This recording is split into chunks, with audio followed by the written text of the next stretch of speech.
اللہ کی ذات کا احسان ہے کہ ایک بار پھر اللہ تعالیٰ نے رمضان کی برکتیں ہمیں نصیب فرمائیں۔ رب العزت نے اس مہینے کے بارے میں ارشاد فرمایا، شہر رمضان الذی انزل فیہ القرآن، رمضان کا مہینہ وہ ہے جس میں قرآن نازل کیا گیا۔ اس مہینے کی برکت، اس کی رحمت قرآن حکیم کے ساتھ جڑی ہوئی ہے۔ آخری عشرہ دوزخ سے نجات کا عشرہ ہے۔ اس عشرے کے بارے میں نبی صلی اللہ علیہ وسلم کے طرز عمل کے بارے میں حضرت عائشہ صدیقہ روایت کرتی ہیں کہ جب رمضان کا آخری عشرہ آتا تو نبی صلی اللہ علیہ وسلم اپنا تہبند مضبوط باندھ لیتے، یعنی کمر کس لیتے۔ ان راتوں میں خود بھی جاگتے تھے اور اپنے گھر والوں کو بھی جگاتے تھے۔ یہ روایت صحیح بخاری کی ہے، حدیث کا نمبر ہے 2024۔ اسی طرح صحیح مسلم میں یہ روایت 2787 نمبر پر موجود ہے۔ حضرت علی رضی اللہ تعالی عنہ سے روایت ہے کہ نبی صلی اللہ علیہ وسلم خود بھی جاگتے تھے اور اس آخری عشرے میں اپنے گھر والوں کو بھی جگاتے تھے۔ یہ روایت ترمذی کی ہے 795 نمبر پر۔ حضرت عائشہ صدیقہ فرماتی ہیں کہ رسول اللہ صلی اللہ علیہ وسلم رمضان کے آخری عشرے میں اتنی ریاضت کرتے کہ اس کے علاوہ دوسرے دنوں میں اتنی محنت نہیں کیا کرتے تھے۔ اس عشرے کی فضیلت نزول قرآن کی وجہ سے ہے۔ نبی صلی اللہ علیہ وسلم پر اللہ کا کلام، آخری کلام اسی عشرے میں نازل ہونا شروع ہوا۔ آسمان عزت سے آسمان دنیا پر آخری عشرے کی کوئی ایک طاق رات تھی جس میں قرآن حکیم نازل کر دیا گیا، پھر وہاں سے وقت اور حالات کی ضرورت کے مطابق تھوڑا تھوڑا نبی صلی اللہ علیہ وسلم پر یہ کلام نازل ہوتا رہا۔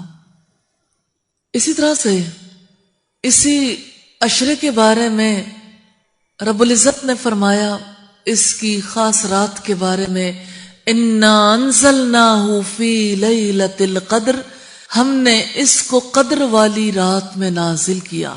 وَمَا أَدْرَاكَ مَا لَيْلَةُ الْقَدْرِ، تم کیا جانو کہ لیلۃ القدر کیا ہے؟ لیلۃ القدر خیر من الف شہر، لیلۃ القدر 1000 مہینوں سے زیادہ بہتر ہے۔ اس عشرے کی خاص بات نزول قرآن ہے۔ حقیقت یہ ہے کہ رات کو فضیلت ملی اسی کلام پاک کی وجہ سے، عشرے کو فضیلت ملی اسی کلام کی وجہ سے، مہینے کو فضیلت ملی اسی کلام کی وجہ سے، اور رب العزت نے فرمایا فَبِذَلِكَ فَلْيَفْرَحُوا هُوَ خَيْرٌ مِّمَّا يَجْمَعُونَ، پھر اسی طرح سے چاہیے کہ وہ خوشیاں منائیں، وہ ان ساری چیزوں سے بہتر ہے جو وہ جمع کرتے ہیں، یعنی اللہ کا کلام دنیا کی ہر چیز سے زیادہ بہتر ہے۔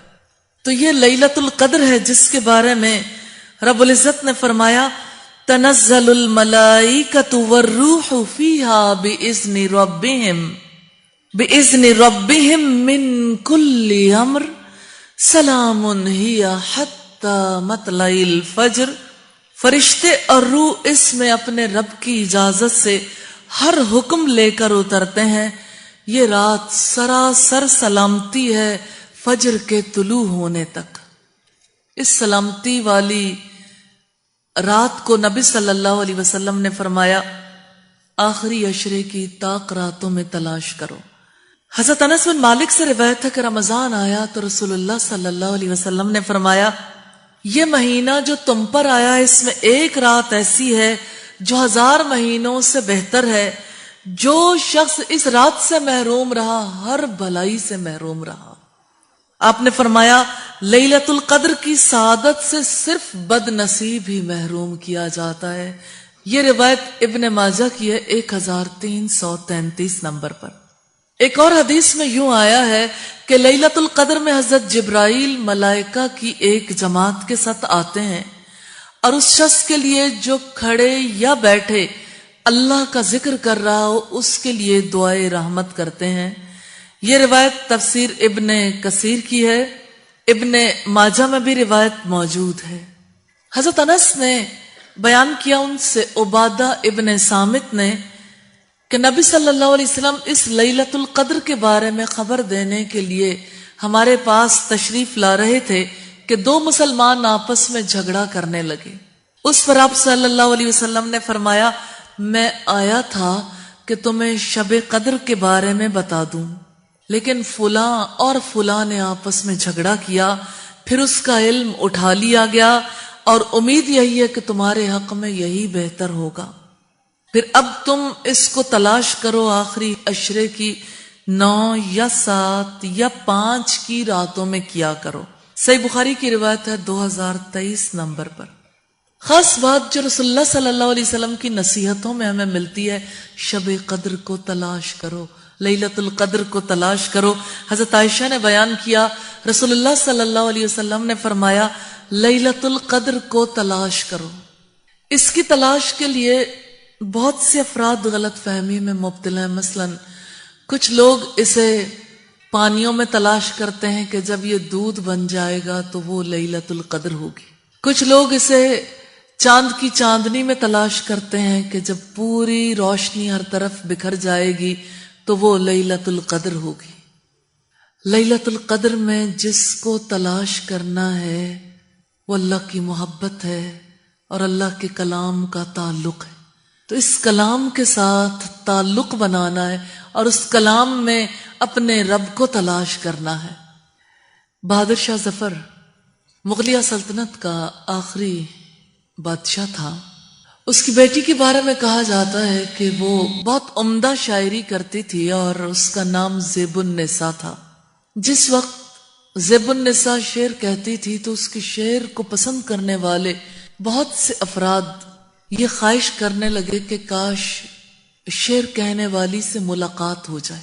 ایک بار اسی طرح سے کسی نے جب اس تمنا کا اظہار کیا تو زیب النساء نے یہ کہلوایا کہ میں اپنے کلام میں اسی طرح چھپی ہوئی ہوں جس طرح پھول میں خوشبو چھپی ہوئی ہوتی ہے.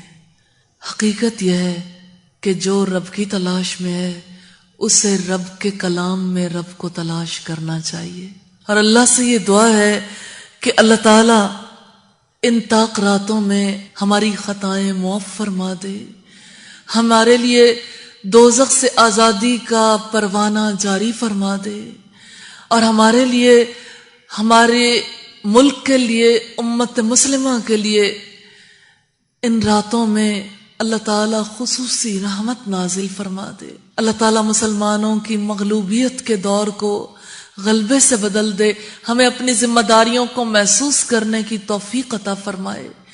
اور اللہ تعالیٰ اس کلام کی برکت سے جیسے پہلے لوگوں کو اعزاز عطا فرماتے رہے، اسی طرح سے اللہ تعالیٰ ہمیں بھی اس کلام کے توسط سے عزت نصیب فرمائے.